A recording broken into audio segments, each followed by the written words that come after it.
তার নাম ছিল এসি ইমরান এবং তাকে কি কারণে বাদ দেওয়া হলো এটা আমরা এখনো জানতে পারিনি।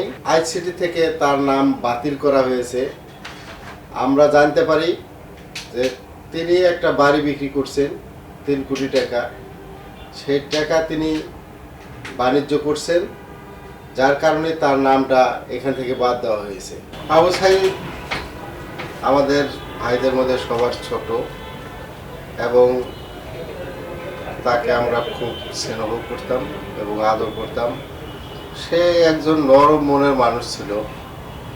আসলেই ওকে যদিকে জোর করেও যদিকে কিছু বলতাম, ও কোনো সময় উত্তর করতো না আমাদের কথা।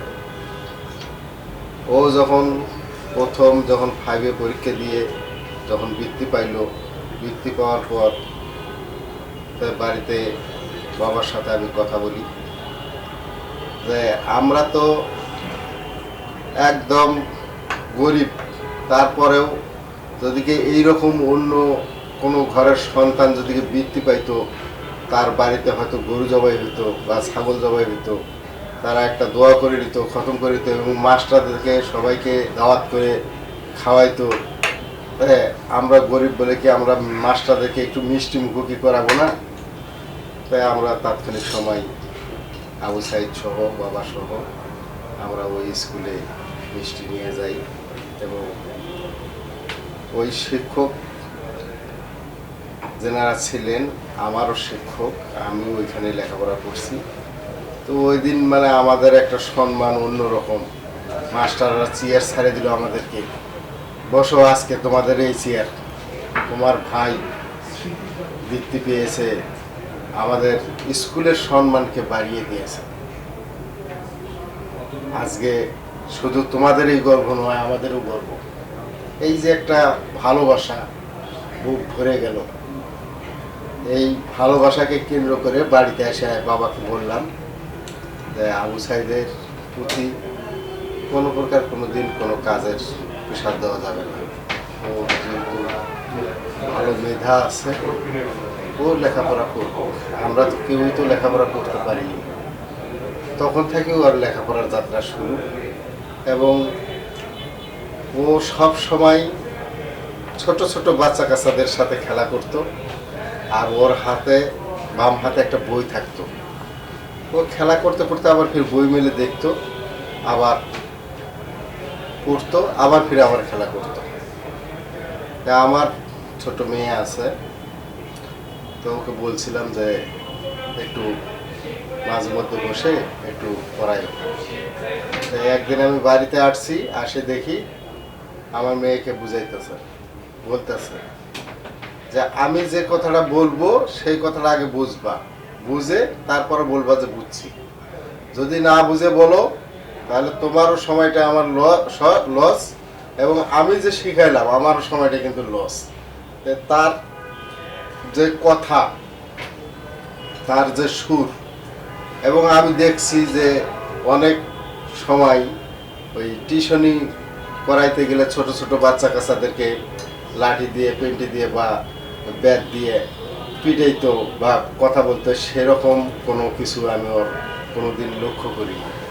ও টিউশনি করতো, শুধু মুখ দিয়েই করতো এবং বুঝাইতো, অনার্গল বুঝাইতো। এই জিনিসগুলো আসলেই যখন রংপুর থেকে যাইতো, যাওয়ার সাথেই দেখা হলে আগে সালাম দিত এবং আবু সাঈদ যে 5 ওয়াক্ত নামাজ পড়তো, ওর সম্পূর্ণ কিছু আচার আচরণ এবং চলাফিরে আলাদা, ভিন্ন।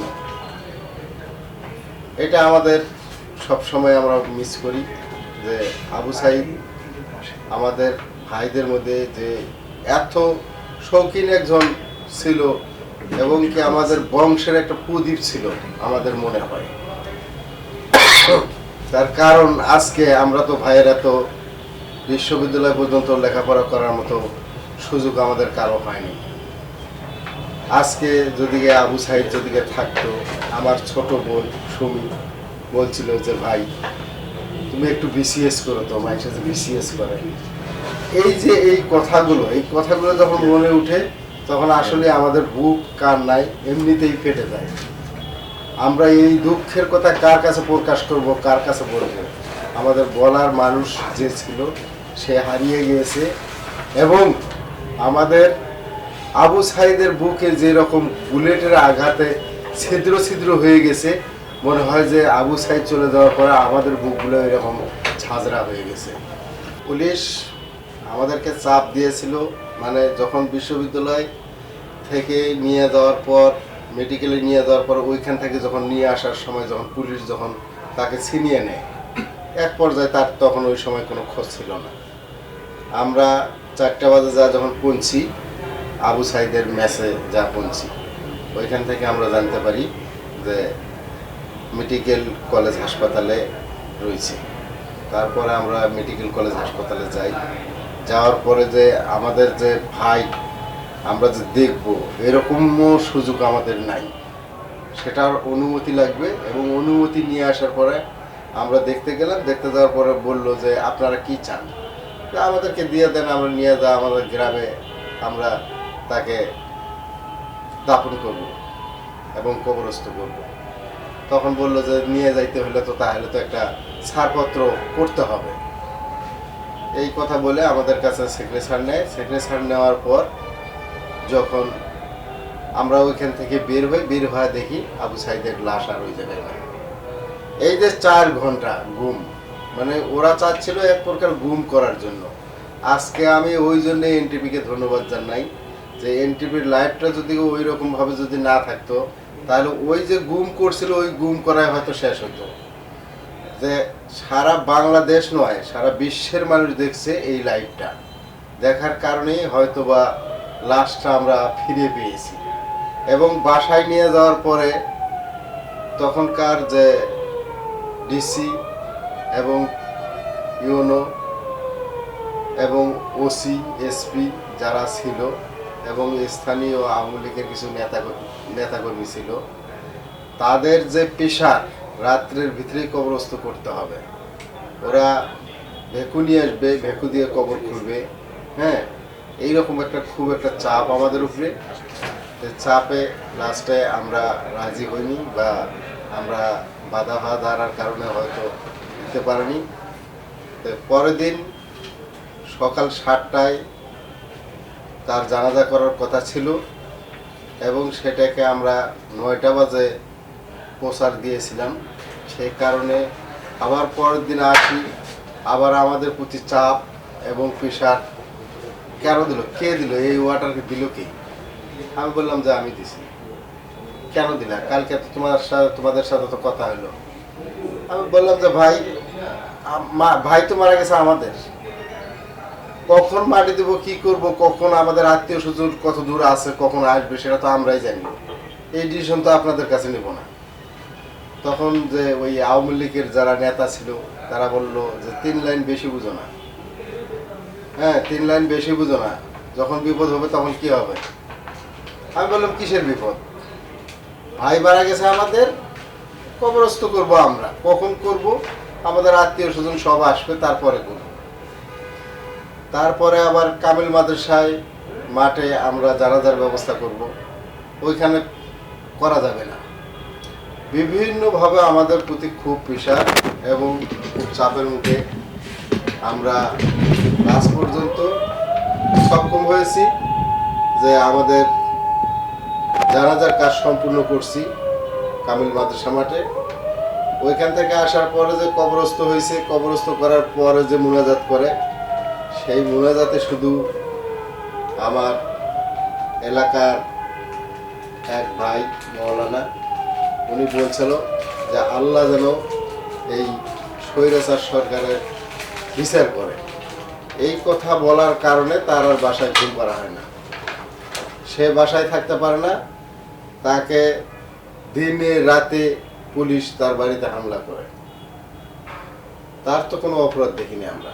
অপরাধী যারা, তারা এখনো বর্তমানে চাকরিচ্যুত অবস্থায় তারা আছে, তারা পারমিশন পেয়েছে। আর যারা ওই সময় পলায়া ছিল, আড়ালে ছিল, বনে জঙ্গলে যারা ঘুমাইছে, তারা তো কোনো সুযোগ পায়নি আজও। আসলে যখন আমরা মামলা করছি, মামলা করার পরে আমরা কিন্তু সকল স্তরের ঊর্ধ্বতম কর্মকর্তার কাছে আমরা শুধু তাদের শাস্তির দাবি করি। এবং আজও পর্যন্ত যে 1 বছর পার হয়ে গেল, আজও পর্যন্ত আমরা দেখিনি যে পুলিশ কোনো জায়গায় হামলা করছে আসামির উপরে, র্যাব কোনো জায়গায় হামলা করছে, কোনো গোয়েন্দা বাহিনী কোনো জায়গায় ওই আসামির উপরে হামলা করছে, এমনটা কিন্তু আমাদের চোখে পড়ে নাই। তাই আমাদের যে এই যে 5 নম্বর আসামি আছে এসি ইমরান, তার যে আইসিটি থেকে তার নাম বাতিল করা হয়েছে। আমরা জানতে পারি যে তিনি একটা বাড়ি বিক্রি করছেন 3 কোটি টাকা, সেই টাকা তিনি বাণিজ্য করছেন, যার কারণে তার নামটা এখান থেকে বাদ দেওয়া হয়েছে। আমি উদাত্ত আহ্বান জানাই যে অপরাধী টাকার বিনিময়ে কোনো ছাড় হবে না, তাদেরকে পূর্ণবহল করতে হবে এবং তার শাস্তির দাবি কামনা করি এবং তার যেটা উপযুক্ত শাস্তি পাওয়ার তা পাইতে হবে। এটা আমি সরকারের কাছে উদাত্ত আহ্বান জানাই যে অপরাধীর কোনো ছাড় নাই এবং যারা নিরপরাধী, আমরা যে কয়টা আসামি করেছি, আমরা সিসি ফুটেজ দেখে আমরা তাদেরকে আসামি করেছি, এখানে তাদের বাদ করার কোনো সুযোগ নেই। এই মুহূর্তে আমাদের চাওয়া পাওয়া যে অতি তাড়াতাড়ি এই বিচারের কার্যক্রম করতে হবে এবং খুব দ্রুত সময়ের মধ্যে এই বিচারের কাঠামো তাদের শাস্তির ব্যবস্থা করতে হবে এবং বর্তমান যে অন্তর্বর্তীকালীন সরকার, তাকে আমি ধন্যবাদ জানাই এবং এই সরকার ক্ষমতা থাকা অবস্থায় আমরা এই বিচারের কার্যক্রম শেষ করতে চাই। শেষ করলে হয়তো বা আমরা সঠিক বিচার পাব। আজকে যে 16ই জুলাই, আপনারা সকলেই জানেন যে রোকেয়া বিশ্ববিদ্যালয়ের সামনে যে এনটিভি যে লাইভ করেছিল, সেই লাইভে কিন্তু স্পষ্ট দেখা গিয়েছে যে আবু সাইদ একজন পুলিশের গুলিতে নির্মমভাবে শহীদ করে দেওয়া হয় এবং সেই শহীদকে কেন্দ্র করে তার রক্তের উপরে চড়াও হয়ে ছাত্র জনতা এবং রাজনীতি সকল প্রকার পেশাজীবী মানুষ রাস্তায় নেমে এসে এবং ফ্যাসিবাদ সরকারের বিরুদ্ধে আন্দোলন সৃষ্টি হয়। সেই আন্দোলনে 5ই আগস্ট যে ফ্যাসিস্ট সরকারের পতন হয়, কিন্তু ফ্যাসিস্ট সরকারের পতনে শুধু শেখ হাসিনাই কিন্তু বাংলাদেশ থেকে ইন্ডিয়া পলাই গেছে, কিন্তু তার যে দোসরেরা আছে তারা কিন্তু আনাচে কানাচে সব জায়গায় কিন্তু রয়ে গেছে। তা আমাদের পরিবার থেকে দাবি যে এই যে আওয়ামী লীগের দোসর যারা আনাচে কোনাচে থেকে যে নেতৃত্ব দিচ্ছে এবং বাংলাদেশে একটা অস্থিতিশীল জায়গা তৈরি করতেছে, তাদের বিরুদ্ধে অবশ্যই সরকারের ব্যবস্থা নেওয়া দরকার। এবং আমরা যে আবু সাইদ হত্যা মামলার যে আমরা মামলা করেছি রংপুরে, এখন আমরা দেখছি যে আমাদের একজন 5 নম্বর আসামি, ঘটনা কিন্তু পুলিশই হত্যাকাণ্ড, কিন্তু 5 নম্বর যে আসামি উনি একজন পুলিশ। ওনার যে এই মামলা থেকে ওনাকে বাদ দেওয়া হয়েছে, সেটা কী জন্যে বাদ দেওয়া হয়েছে এটা আমরা জানতে চাই। কিন্তু তার তো পুরোপুরি দায়ভার, সে তাজহাট থানায় সে একজন দায়িত্ব এবং তার ডিউটি ছিল ওই জায়গায়, সে পুরোপুরিভাবে অপরাধী, তাকে এখানে বাদ দেওয়ার কোনো সুযোগ নেই। এই বাদ দেওয়াকে আমরা প্রত্যাখ্যান করি এবং পুনরায় তাকে বহলে আনার জন্য তার শাস্তির দাবি করি।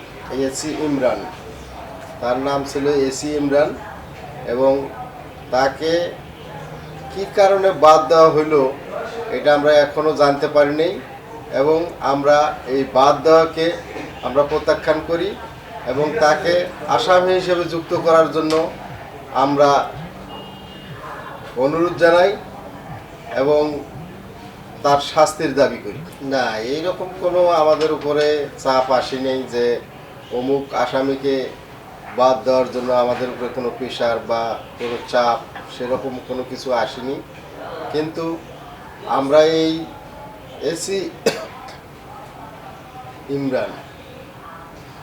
ইমরান যে পুলিশ, তাকে বাদ দেওয়া এটা আমরা কিছুতেই মানিয়ে নিতে পারি না। সে অপরাধী এবং সে তার সিসিটিভির ফুটেজ আছে, ফুটেজে তাকে স্পষ্ট দেখা যাচ্ছে যে সে একজন তার ওই জায়গায় দায়িত্ব ছিল এবং ওই জায়গায় ডিউটি ছিল, সে কর্মরত ছিল ওই জায়গায় এবং তাদেরকে সহযোগিতা করছে সে। আমরা তারকে আসামি থেকে বাদ দেওয়ার জন্য আমরা তীব্র নিন্দা জানাই এবং তাকে যুক্ত করার জন্য আমরা অনুরোধ জানাই আন্তর্জাতিক অপরাধ ট্রাইব্যুনালকে। আমার মনে হচ্ছে এটা একটা বাণিজ্যিক লেনদেন হয়েছে মনে হয়। তাছাড়া এইরকম একজন অস্ত্রধারী যে পুলিশ, যেটা পুলিশি হত্যাকাণ্ড, তার সে জায়গায় যেহেতু সংক্ষিপ্ত আছে এবং তাই সে জায়গায় কর্মরত ছিলেন এবং তার সহযোগিতা ছিল, তাকে বাদ দেওয়া মানে এখানে তারা মনে হয় অর্থ বাণিজ্য করছে আমার মনে হয়। তাছাড়া তাকে তো এইখান থেকে বাদ দেওয়ার কোনো সুযোগ নেই। না, এ পর্যন্ত আমরা টার্মিনালে কোনো অভিযোগ আমরা করিনি এবং বাদ দিয়েছে আমরা এইমাত্র হয়তো 2 দিন হয় আমরা জানতে পারছি যে তাকে বাদ দেওয়া হয়েছে। তাই আমরা যাব, আবার যায়া তার জন্য আবার আমরা আবেদন করব তাকে পুনর্বহাল করার জন্য।